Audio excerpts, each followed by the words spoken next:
Hi, everybody. Good evening. Welcome to Evoke Therapy Program's broadcast. Today is Tuesday, November 16th, 2021, and I am Dr. Brad Reedy. For tonight's format, for those of you who might be new of the live audience, this is a time for you to submit any questions that you want, any topics that you want me to address. You can always submit questions by emailing webinar@evoketherapy.com, and then we'll put those at the front of the queue, and we'll get to those first during these live episodes. We want to just say this is a time for you to share with extended family members the link for the broadcast so that they can come on and ask questions. If you want to ask a question about a sibling or about an extended family member, you're welcome to do that. If you want to ask a question for and in behalf of them, something that they've been asking you, then you can ask me that. I'll do my best to answer it, and you can compare my answer with what you might have been saying to them all along anyway. So happy to take any of those. Welcome for the new listeners. So I'll start off with the pre-submitted questions for this evening. For the first question, pre-submitted, it says this: I am living a nightmare with a son who ran from 2 wilderness programs, stole a car running from a second place, and ended up in juvenile detention in Georgia for 30 days. How do you get through to a kid struggling with substance abuse, depression, impulsivity, and a 16-year-old brain to help them realize that they need help? Waiting until they realize it feels negligent. Where do we go with a kid who has a huge run risk? We have an educational consultant who is great, but finding placements for a kid like this is not so easy. Any insider advice? Went to an intensive in October and feel like I have connected with friends and I will have my entire life. Thanks for the opportunity, offering this opportunity for growth.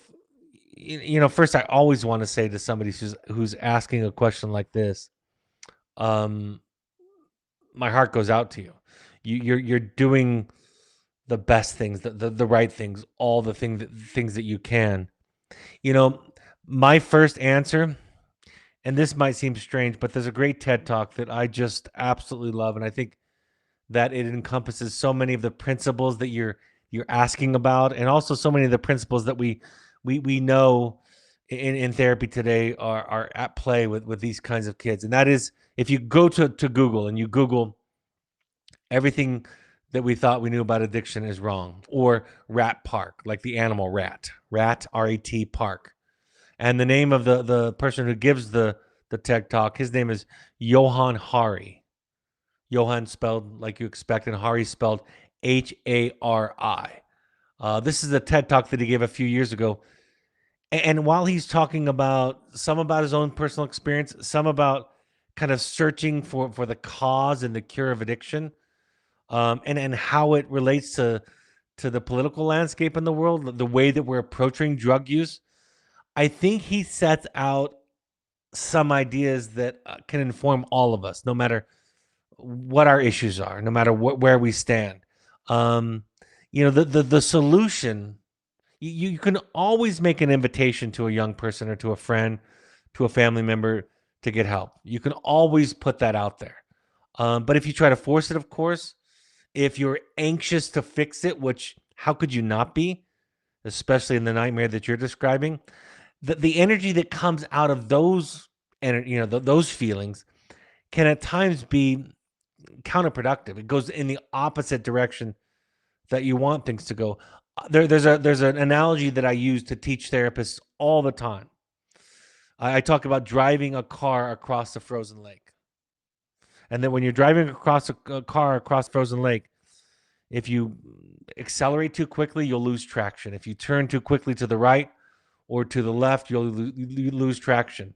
If you hit the brakes too firmly, you'll lose traction.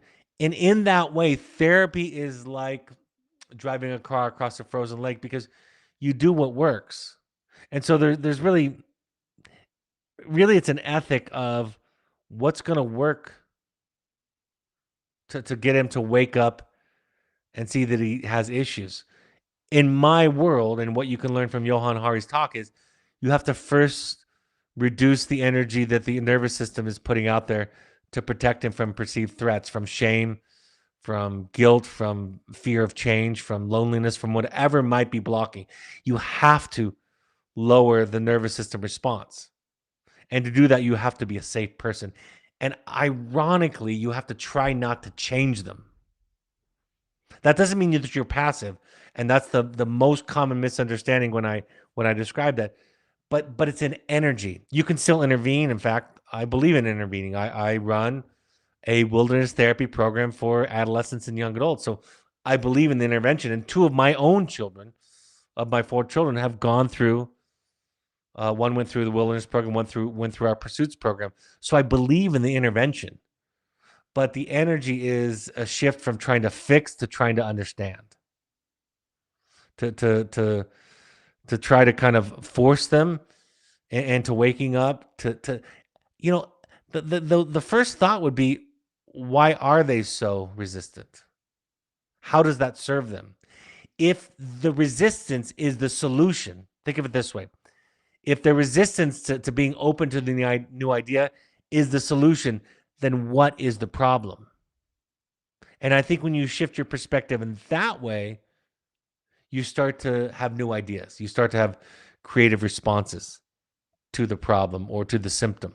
So look at the TED Talk by Johan Hari on addiction. Continue to do your own work. Shift the energy from fixing to understanding. Do what works, and you're already doing a lot. So I don't think that's going to be your weakness in this. If anything, I think the weakness could be the frustration, the feelings, the emotions that come from watching a child that you love self-sabotage and hurt himself and make choices that are ruining other choices down the line. I think that's going to be your battle. That's going to be the enemy. The fear, anxiety, the frustration, the anger is the enemy. So as I always say, you have to take that energy, which is valid. All of those feelings are valid, and you have to take care of it somewhere else. In other words, you have to get yourself into treatment, ongoing treatment. The intensives is a great start for people that love people that are self-sabotaging with addictions or other mental health issues. Al-Anon, Codependence Anonymous, Adult Children of Alcoholics, Refuge Recovery. There are more.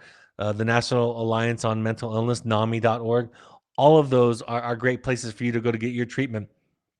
Change the project from fixing the kid to fixing you.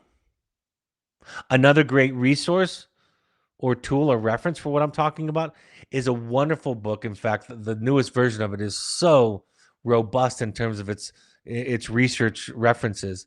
Motivational Interviewing. It's written for counselors and therapists that are encountering resistance, but really it's about learning how people change and learning how we engage them in their change has the best effect. Ultimately, what you'll learn with all of this self-work that you're doing is that you can't control him, that you can't force it. Even though it comes from a place of wanting him to have a happy and meaningful life, you can't fix it or control it. And that energy is a really important energy to live by, to channel, to experience, and to communicate. So those are a handful of ideas, suggestions that I would offer to you.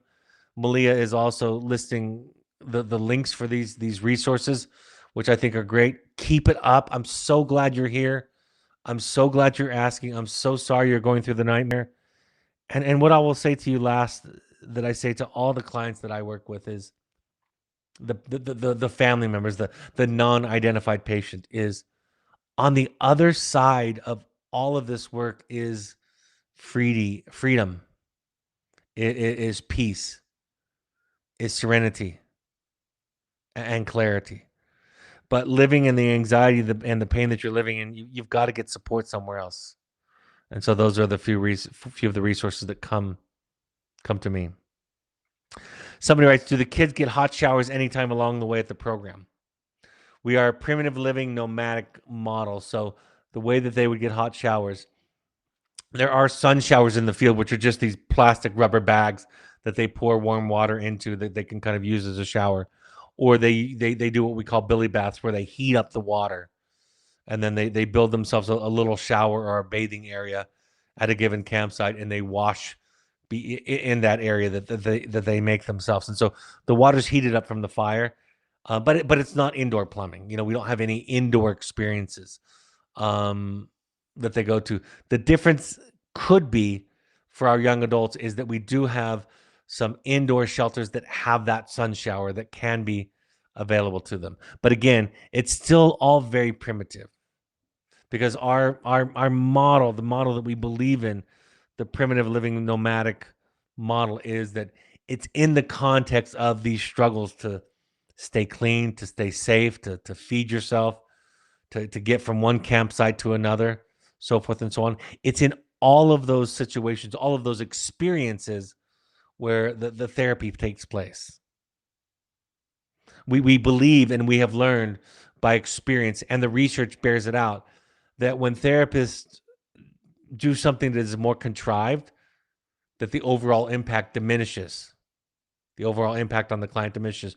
So these kind of real life experiences, it's why NASA, I've shared this before, you can Google NASA and Harvard University and wilderness therapy. It's why they take their astronaut teams and they put them in primitive living situations where they have to get from point A to point B.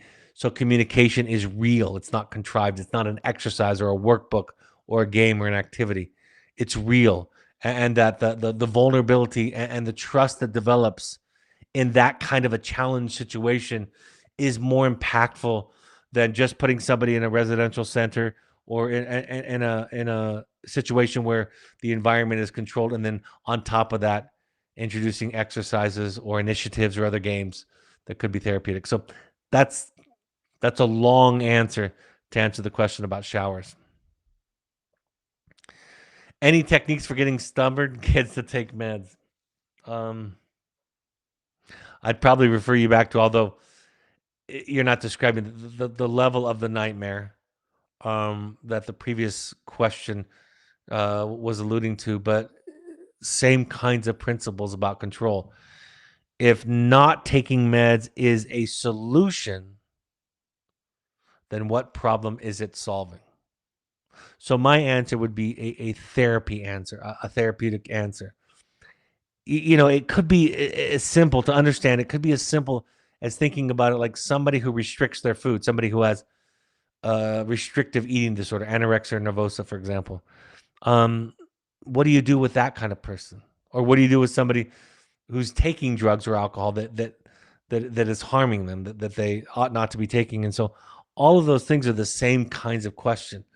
The work isn't simple, and I don't have these kind of formulas that if you follow steps 1 through 4 that I can guarantee the outcome. The only outcome that I can guarantee is that if you focus on shift the project from fixing the kid to fixing yourself, you'll have more serenity, more clarity, more peace, less anxiety, less depression, and that change, that shift in focus will feel so much better to the identified patient.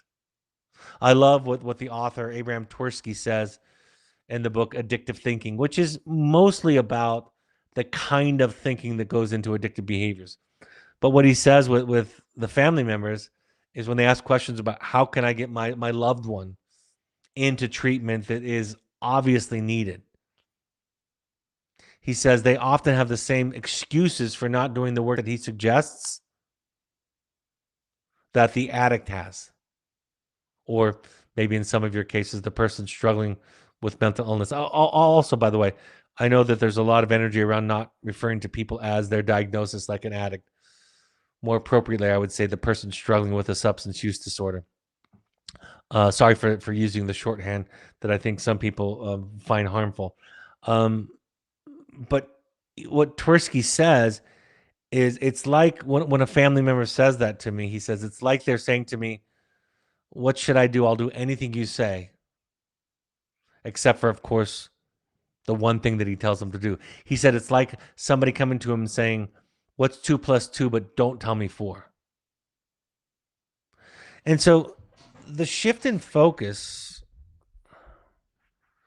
shift in focus from the identified patient's behavior or problems to your issues, your background, it doesn't guarantee that the person struggling with addiction or mental illness, excuse me, It doesn't guarantee that they will change course.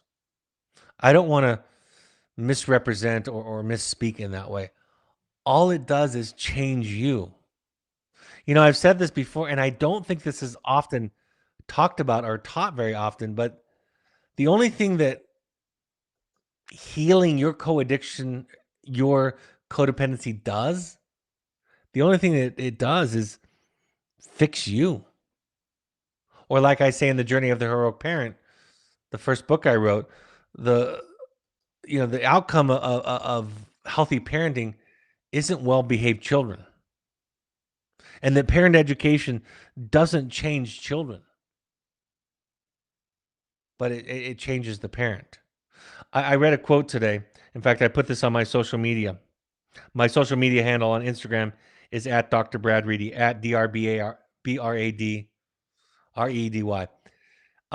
It's from Alan Watts. He's a teacher of Eastern religions and Buddhism. And he said, problems that remain persistently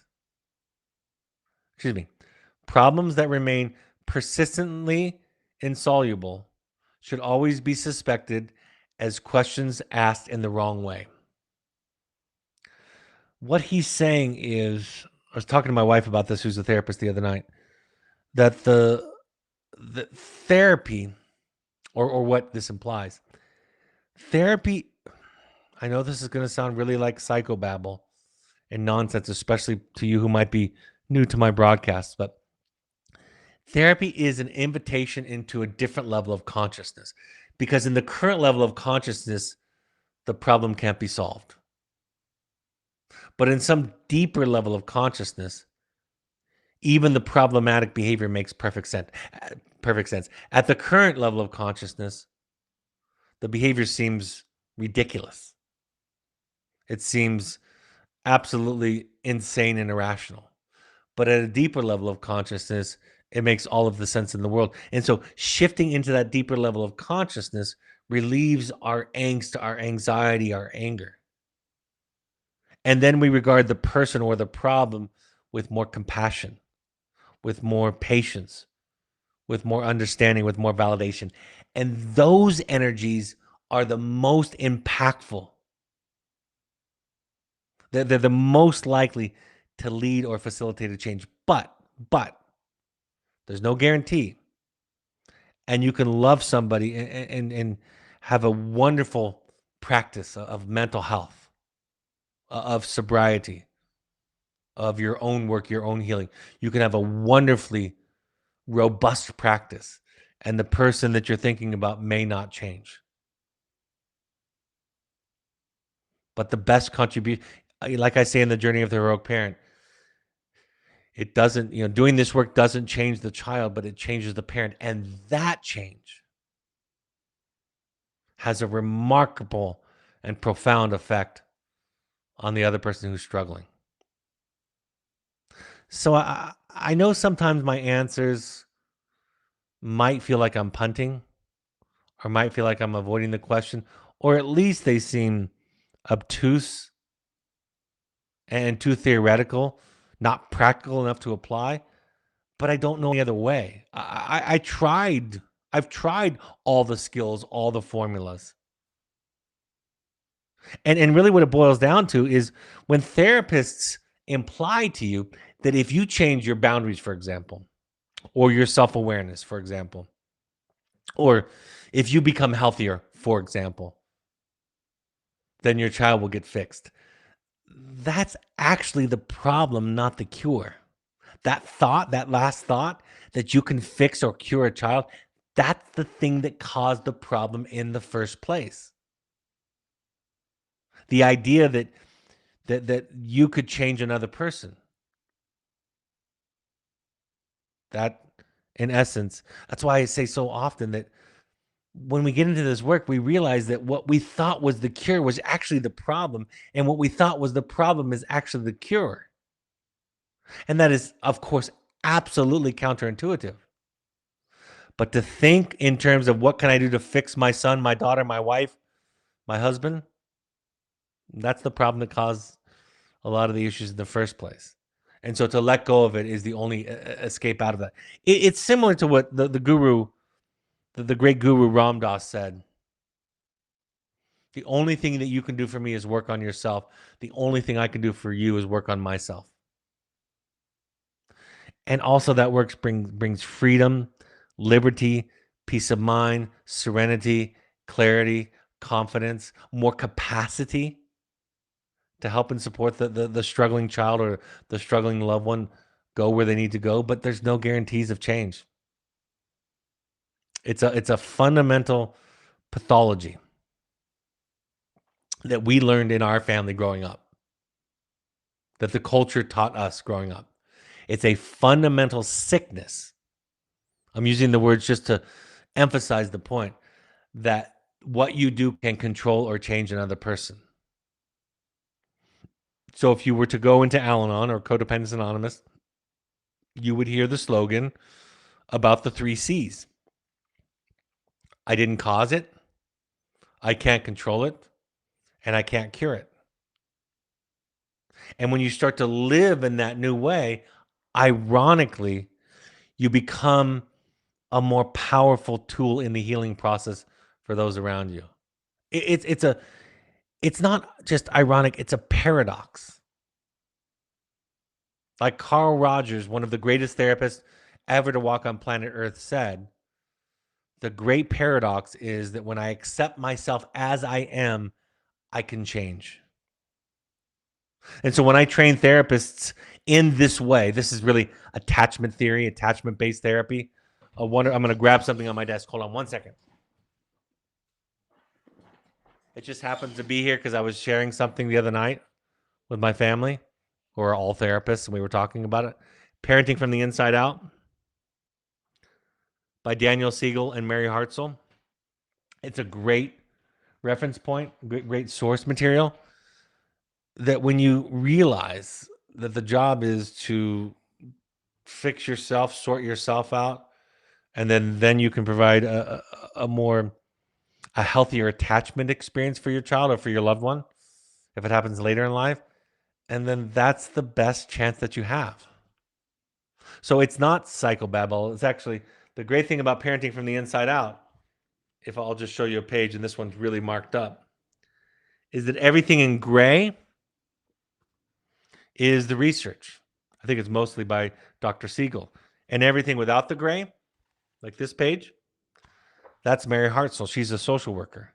And so you get the storytelling that I tell, but you also get the hard research. Same with motivational interviewing. I remember I read that book many years ago because it's there. Almost all therapists are at one point assigned to read motivational interviewing.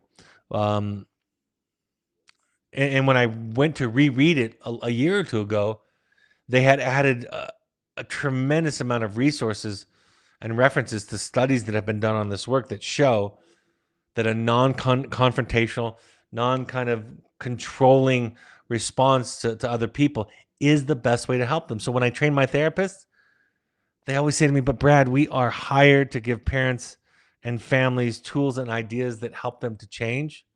We're hired to help facilitate change in their children. My response always is, I know that's your job. This is how you do it. And if you want a simple analogy, I'll use, if you've ever played tennis or golf or thrown a ball with any regularity, you'll know exactly what I'm talking about, because when you get scared, anxious, and worried and self-conscious, you lose power and accuracy. But when you let go, or when you're less anxious, when you don't aim it as much, you're more accurate. There's a great book my son gave to me. My son's a really gifted artist, Jake Reedy. And he gave me this book on art and fear many years ago, where one of the authors shared that he had split the class, the ceramics class that he was teaching in a college, into two. Just split the class right in half and said, this half of the class is going to be graded on the amount of completed work. I'll just put it on a scale, and they'll be graded on the amount of completed work that they finished during the course. This half of the room will only be graded on one finished project. They only have to turn in one project. and that will be their only grade, their only work that will be graded. And so he said, at the end of the semester, guess where all the great work was? And the answer was, of course, the great work was in the half of the class where they were just graded on the amount of work that they did. Why is that? Because fear is the enemy to creativity. Brene Brown even knows that. She talks about that all the time. That fear in trying to get it right is the problem. And art can only happen, great art can only happen to the extent that there's an absence of fear, that you take risks, that you're willing to fail. So the aiming, the controlling, the mastering, the kind of managing is the energy that's the problem. And that's why when you listen to these podcasts, these broadcasts, or attend them live, what I'm really communicating to you is an energy, a way of being. I call it a sensibility. So whether you're talking about, like, the one question about a kid taking meds, or a kid, like the more severe example, the first question I answered about a kid getting kicked out of programs and a parent having a difficult time finding placement, your job is to shift energy, to shift focus.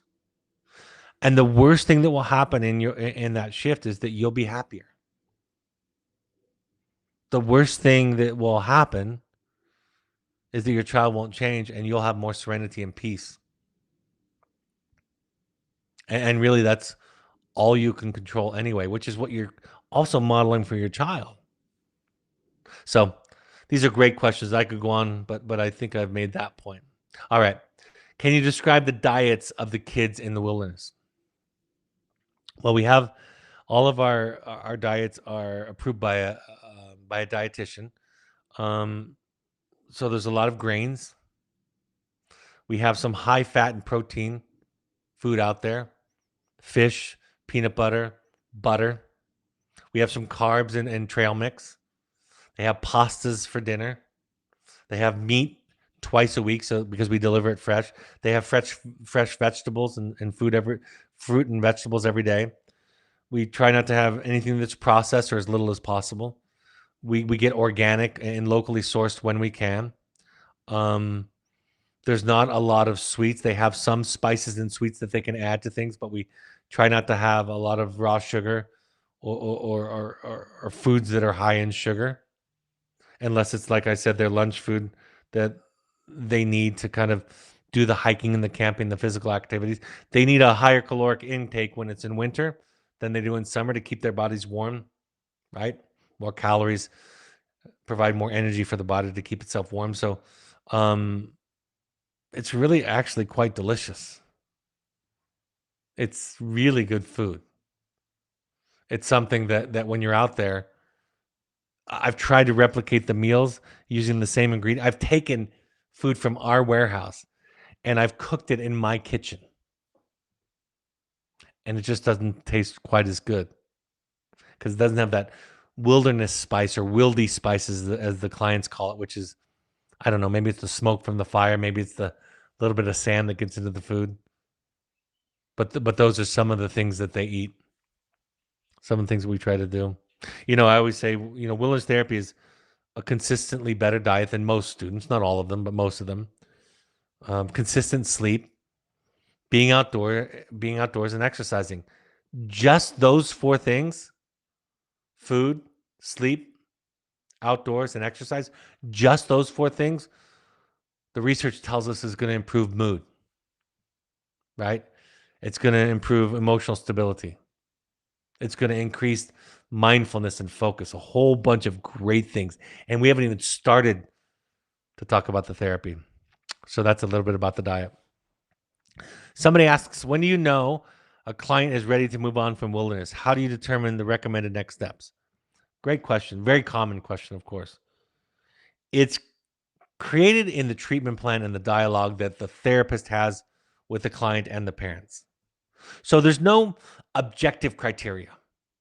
Some kids make a tremendous amount of progress, but started at a lower level of functioning. Some kids start off higher functioning and make less progress. Sometimes you move people on, in a sense, as a reward for gains that are made, right? Reinforcing the gains that are made. Sometimes when people do really well and are kind of therapy savvy, they stay for a little bit longer. Where they go next makes a difference. How old they are makes a difference. Adults have a shorter length of stay than our adolescents because adults have some say in that. And so you're kind of balancing with the young adults, you're balancing buy-in with the fact that parents are supporting a certain path. If the child is coming home, that's going to contribute to inform a different length of stay. What we don't want to do is we don't want all of our children, our clients, to leave at their peak. That doesn't serve people. That's what we used to do 20 years ago plus. And we patted ourselves on the back talking about what wonderful programming and therapy that we had. But parents and clients benefit from some regression and from working through it. So it's a dialogue. I mean, I was a wilderness therapist for 16 years before I took over largely doing the retreats and intensives that we do, and also a lot of our parent curriculum and our therapist training. So for 16 years, I had my own group. And the person who's probably most conceptually complex about these things, there was no one answer with any of my clients. I would talk to the parents. What are you thinking? What are you hoping for? What are our goals? And so it's a dialogue. It's an organic, evolving process, one that you can have with your wilderness therapist. And there's no one right measure. It's a complex matrix of variables that leads to that decision that the therapist comes to with you, and ultimately, of course, you have the last say in the decision. Somebody writes, Dr. Reedy, thanks to you and all of Evoke. You have helped save so many lives by helping us find ourselves. Thank you. Not many people or organizations can report such life-changing work. I was listening to one of your podcasts today on anxiety because it was a problem. You shared such an interesting concept when describing your son, perhaps having to go back to the wilderness. You talked about underreacting. I find this concept so interesting. Can you elaborate on how one can walk that fine line to reinforce behaviors? I'm not sure what you're exactly referring to, so I'll just take a guess. I never really was going to be an underreactor as a father. I was going to be on top of it. In fact, I thought with my willingness to do my own work and with my education, and I was always quite capable of understanding therapeutic concepts and ideas and research, I thought I stood a pretty good chance that I would prevent the issues. And so you start to see that thinking creeps in, right? And so in some ways, overreacting is a trauma response. Not in some ways, it's almost always a trauma response. There's a great slogan in Al-Anon that says, if it's hysterical, it's historical. Meaning if the response in a given moment seemed unmatched, overreactive, not consistent with the event in front of you, that's because it's historical from your background and history, from the child's background and history, from your shared history together, what have you. And so learning to underreact is to manage my own triggers. I think that's what I may have been referring to, especially in the context of anxiety. Anxiety ought not to be confused with love and caring. An anxious parent isn't one who loves too much. They're not a bad person. They're just an anxious parent. And the work is to manage their anxiety, because I can't overstate this next idea. One of the great burdens that our children carry, all of our children, whether your child's in treatment or not, one of the great burdens on planet Earth that our children end up carrying is our disowned anxiety. In other words, anxiety that I'm not aware that I have and don't own it. And I put it on you. The other day, somebody who runs our social media ran a post about the I statements. I feel statements than the I statements. Uh, and I thought about deleting it. I didn't, because for some people that might be a novel idea and a new idea. But if you go back a few days on our Evoke Instagram, you'll see it. It was a little bit, in my mind, a little bit off brand for us, because there wasn't a significant shift when you changed some of the wording and the language. There was still an energy in that post that said, when I'm feeling upset or anxious, you have to do something about it. And that if I express it well, using the tools that I've been taught, now it's your responsibility to take care of. There's an example of like a parent saying to a child, I worry about you when you don't take care of yourself. Well, that may be true, but it's not the child's job to carry that. That's your job to carry it. We don't want our children, we don't want them to be responsible for our feelings. And that's why it's so risky. Even using I feel statement language and perfect I statement language, it's still very, very risky to consistently tell your child how you feel with the hope that they'll take it on as their responsibility. In other words, telling your children that you're happy and proud of them when they do well,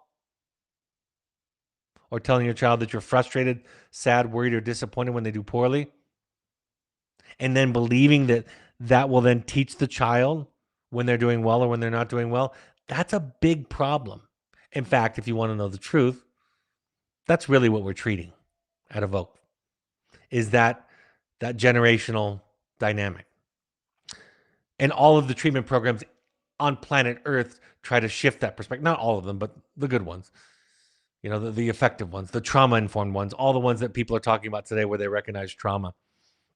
Because if a child thinks that mom and dad's upsetness or happiness is merely a reflection of what they do, if that's how their brain becomes wired and programmed, then they go out into the world believing that what other people think and feel about them is about them. They don't grow up with a self.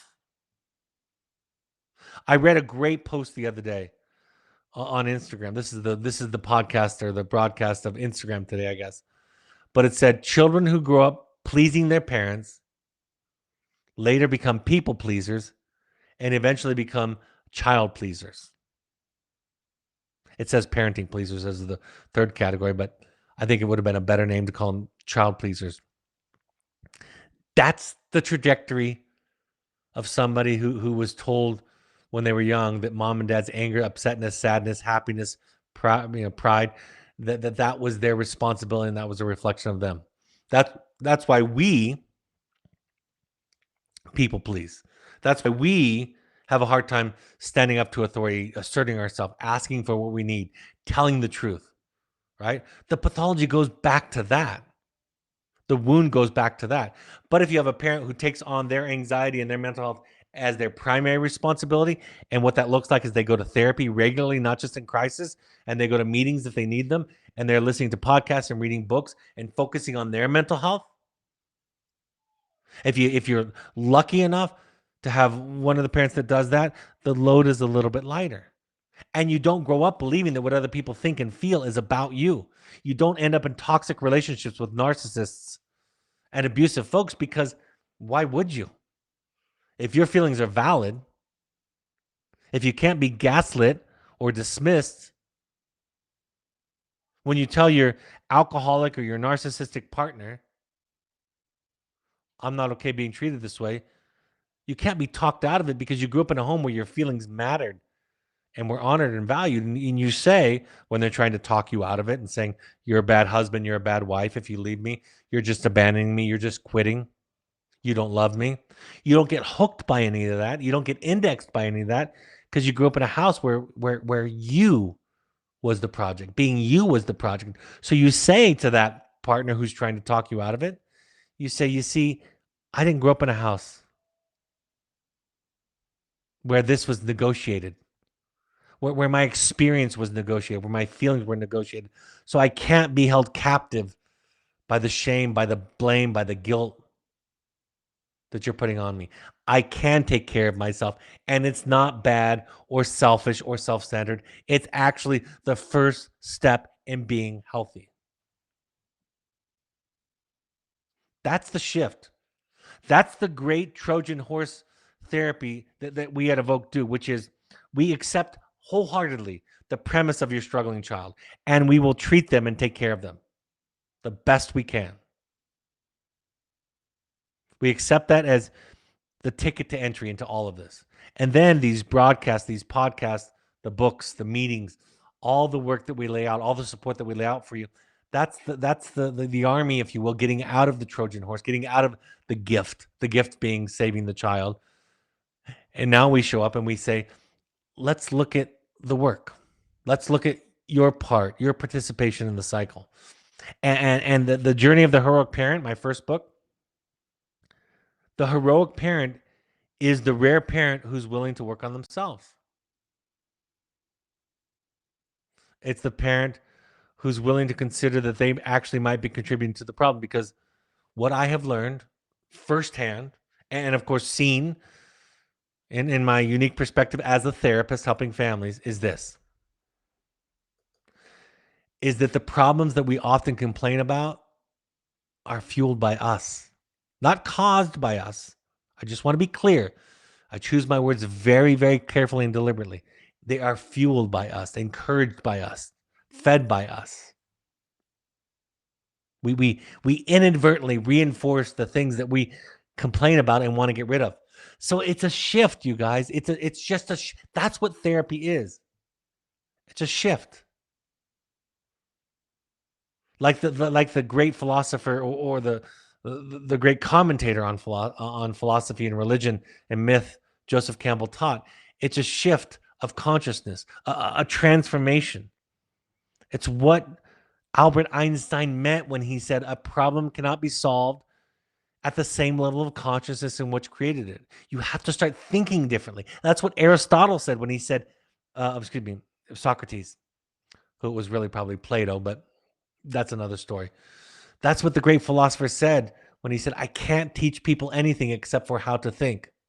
And if you ever had a teacher, and I had one that I remember so fondly, my 6th grade teacher, if you ever had a teacher that taught you how to think instead of the right answers, you know what I'm talking about. That's the evoked energy, the evoked mission, is to speak to you, to talk with you, to share stories and examples and metaphors and analogies of a different way of thinking, of a deeper level of consciousness. The struggling child is the invitation to do something different. And Joseph Campbell's language, by the way, if you don't know Joseph Campbell, go on YouTube, or you can go to Amazon or Apple TV and you can rent it or buy it there. But I believe that the director also put it on YouTube for free during the pandemic. And watch the movie, about an hour and 10 minutes. The movie Finding Joe by Patrick Solomon. There's a last name that's Japanese that I can't pronounce. Go watch the video, Finding Joe. And what Joseph Campbell says is, in every story, in every myth, there's a moment when the hero or the heroine is called to adventure. It could be a crisis, somebody getting sick, a death. Right? There's something that doesn't allow them to stay. When Luke Skywalker came, by the way, Star Wars was based on Joseph Campbell. When Luke Skywalker came back from his time visiting Obi-Wan Kenobi, and he saw that his aunt and uncle had been killed and that there was nothing left for him, he had to go somewhere else. There was no home to go back to. And so the hero, like King Arthur's knights, go into the forest where there is no path. This is a metaphor. They thought it most noble to go into the forest to search for the Holy Grail where there was no path. Because if there was a path there, it was somebody else's path. So you walk into meetings. You listen to podcasts or webinars that don't make sense at first. You read books that you would have never read. You read a parenting book like Parenting from the Inside Out. Even though you thought loving your child and trying to do it better than your parents not making the same mistakes would be enough. And you cross the threshold. And Campbell talks about how you let go of the old self and a new self emerges. The Journey of the Heroic Parent is a book that really gives you new eyes and ears, a new way to think about it. And those new eyes and ears become your guide. I don't even know what question I was answered, but that's what I had to say about that. Malia, thank you for listing the Finding Joe link. If you haven't looked at it, every person listening to this, I hope there's an uptick on the listens. Um, Look at Finding. It's fun. There's a lot of great artists and entrepreneurs and athletes on there that tell the story of the hero's journey, the pattern that Joseph Campbell identified as the one story that's in all the great myths, all the great stories. Next question. My son is new to the program within the last 2 weeks, and how do we know when to plan for a second treatment facility? How or when will we know if necessary? I think I answered that earlier when I asked about how long the length of stay is. But again, and I love answering this question, ask the therapist the same question. They'll kind of take you through it. Usually, we don't start to think about discharge planning specifically until about week 5. That's typically when we start to get narrowing down what the ideas are. But it's a process. You're early, and it's not. I always love you guys to tell you guys to ask questions to your therapist. Excuse me. And you can even say, Brad told me to ask you, because I think clients, or in this case, the parent of the primary client, I think you deserve to ask tough questions and get intelligent answers. So sometimes the therapists kind of complain to me that you guys quote me and you guys ask things that I tell you to ask, but ask them. Ask them to talk to you about the model. Don't let the entire hour, the entire update phone call, don't let it be about your son or daughter, your child. Somewhere say, look, we want to get an update about how he or she or they are doing. But at some point, we want to start talking about some of these other things. So take some initiative in the call and ask for what you need. About week 5 is when we start to talk about narrow things down a little bit more. But it's a gradual evolution rather than just a set moment where it happens. Somebody writes, the culture of the small groups seems to be very supportive and positive. By what means is that fostered? Another way of asking this, my child has been surprised by how patient and kind the group is to her. How is that culture and patient positivity maintained? I'm not a therapist, but seek to understand the process of supportive positivity, since that seemed both effective and different than what my child experienced at a therapeutic boarding school. Well, there's a few things. One is the attachment-based, which is really just trauma-informed. The attachment-based therapy that we do at Evoke, where we don't look at symptoms or defenses as problems. We look at them as something to understand. There's just a non-judgmental approach to it. I will tell my staff and therapists every time it comes up where they're starting to get judgmental about a client, which looks like anger or frustration. I will say to them, you're losing contact with the client. Your anger and your frustration is a sign that you're losing contact with the client. There's a great quote that I'm going to give to you right now that I think runs in the veins of the Evoke program, by Henry Wadsworth Longfellow. And he says this, you could look it up if you want. He said, if we could read the secret history of our enemies, we would find in each man's story suffering sufficient to disarm all hostility. Or more simply put, as Abraham Lincoln said, I do not like that man. I must get to know him. Or like I've taught, I had a young man ask me one time when I expressed warmth, love toward him. in some way, verbally. And he challenged me and he said, "How could you love me? You just met me. You're getting paid to do this job. How can you love me if you're getting paid to love me?" And at first I was confused because I kind of understood his logic. And I thought about it. I left and I thought about it. And I was actually on the way to my therapist's office when I was thinking about asking her the question, because she's the smartest therapist I've ever been in contact with. Dr. J.D. Gill, who's also written about 25 books you can find on Amazon. But anyway, I'm on the way to JD's office, therapy office, to have my weekly session. And I'm getting set to ask her the question that the client asked me, to see what her answer would be, because I knew she loved me. I know she cares about me. And then it came to me, I thought, I don't pay her to love me or to care about me. I pay her for her time and the hope that she'll understand. And then I realized I get paid to understand my clients. Loving them is automatic. So part of how we encourage this positivity is we do our work. And we try. We can't do it perfectly because we're dealing with human beings. But we try to say it doesn't help to express derision toward a client's behavior. That the people that need love are sometimes the hardest ones to love.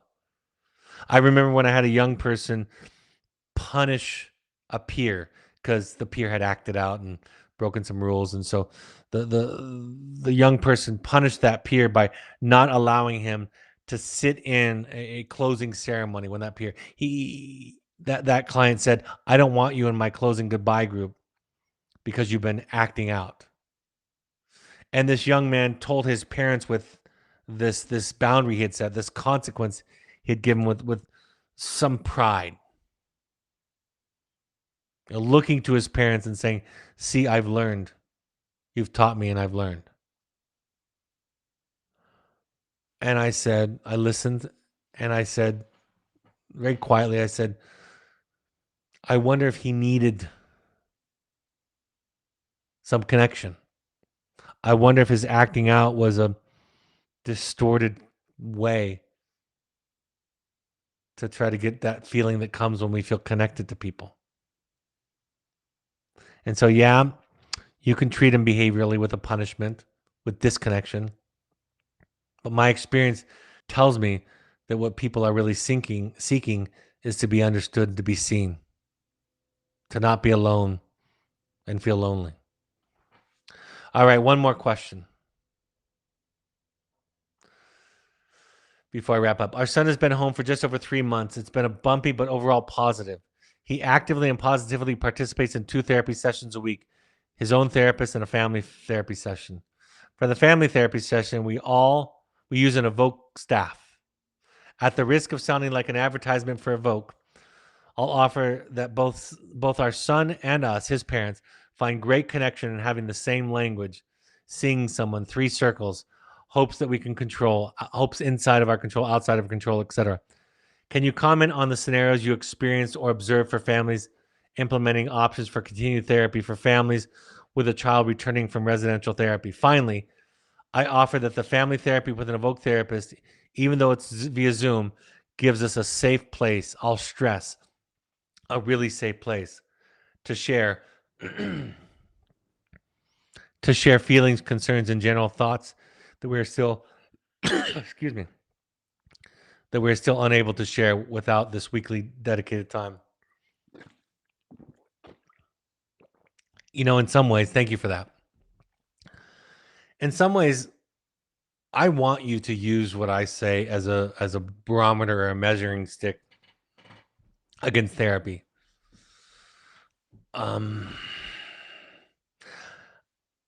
It's not just a shared language. I mean, it is that, but it's a shared sensibility where everybody deserves, including the parents, compassion and patience. Where the facilitation is operates through a non-judgmental vehicle, right?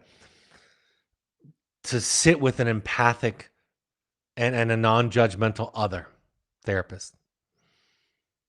That's the healing.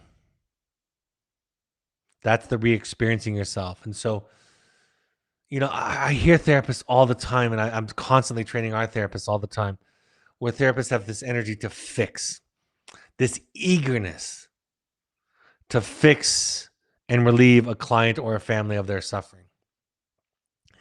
And that energy can be harmful, can help the client actually feel worse.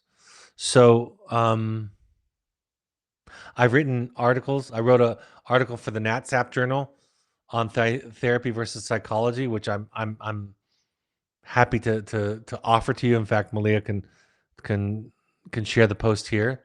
I also wrote blogs on what to look for in a therapist. When I have people come to the intensives, I want them to be able to recognize good therapy. And one of the ways you can my favorite way to recognize it, or to help people to recognize it, is tell your therapist that you don't like what they're doing, or tell them when you're frustrated or hurt or unhappy with something. And if they thank you for telling them, if they honor the fact that you stood up to them, if they recognize the difficulty it is for a client to tell a therapist how they feel, at the risk that the therapist will turn it back on them, will make them the problem, will explain how they misunderstood, how it's their issue. If you have a therapist that's done their work that can be wrong, you have a good therapist. If you have a therapist who explains themselves in response, or tries to talk you out of it, or explain how you misunderstood the intervention or the interaction, you probably have a therapist who hasn't done their work. And there aren't a lot of them. And so at Evoke, we push this work. We encourage the therapist to do their work. We encourage the therapist to see what's really happening in therapy, which is that the client is taking the risk at telling the truth about themselves, and risking that the therapist will treat them the way that others, parents included, have treated them in their backgrounds. All right, folks, thank you for sharing that link, Malia. My two books, The Journey of the Heroic Parent and The Audacity to Be You, are on Amazon and also available on Audible. I read the main body of the second book. My therapist, Jamie Gill, she wrote and read the foreword of it. If you want to do a support group, we have support groups online. The next one is 2 days from now, November 18th at 6:30 p.m. for any current or alumni wilderness families. For alumni only, we do it once a month. The next alumni only wilderness group is November 23rd at 6:30 p.m. Mountain Time. And if you are an intensives alumni or an alumni of our intensives, December 14th, 6 p.m. Mountain Time, contact Malia at evoketherapy.com for any information. If you want to do a deep dive, a springboard into your work, a therapy accelerator, I can't think of a better way to spend your time and your resources, your money, than at an intensives. In fact, I think it will improve the outcomes and maintaining the outcomes with your child better than anything that I know. The next in-person offering for Finding You for individuals is December 8th through 12th. Also, we have online offerings. Our next online offering is January 28th through 30th. You can go to our website or email intensives at Evoke Therapy for more information. We also have therapeutic coaching, like the client was just sharing. Evoke attachment-based therapists and coaches who provide virtual coaching online or over the phone. Again, I think a qualitatively different experience. We have pursuit trips for families and young adults. Think Therapy Light or recalibrating or remembering your therapy. We ask all current families to attend 6 12-step support groups, any combination of Al-Anon, CODA, Families Anonymous, or Adult Children. Or refugerecovery.org is a nice alternative, Buddhist-inspired, less of an emphasis on a higher power. Or the National Alliance on Mental Illness, NAMI.org, is a great place to get classes and support for free in your local area at the local chapter. All of these broadcasts are available on the podcast app, your favorite, any podcast app. Just search Finding You and Evoke Therapy Podcast, or go to soundcloud.com and search Finding You and Evoke Therapy Podcast there. On Twitter and Instagram, you can find us by searching at Evoke Therapy or at Dr. Brad Reedy. On Instagram, you can also find the intensives program using the handle at Evoke Therapy Intensives. On Facebook, you can find us by searching either Evoke Therapy Programs or Evoke Therapy Intensives. And of course, our blog, which is wonderfully curated by Malia, and she's also a wonderful writer, and she contributes, and she has a recent personal experience that she shares that I would encourage you to go check out. Thank you, Malia. My next broadcast will be next week, just right before Thanksgiving, right in time to give you a boost of optimism and hope and clarity before you gather for the holiday. November 23rd at 6:30 p.m. Mountain Time. I'll be talking about an introduction to the program as it applies to young adults, for young adults. So that's next week. Thank you for joining me. Thank you for your questions. For and on behalf of the people that you love and that love you, thank you for doing your work. It makes all the difference in the world. Have a great week, and I'll talk to you then. Bye-bye.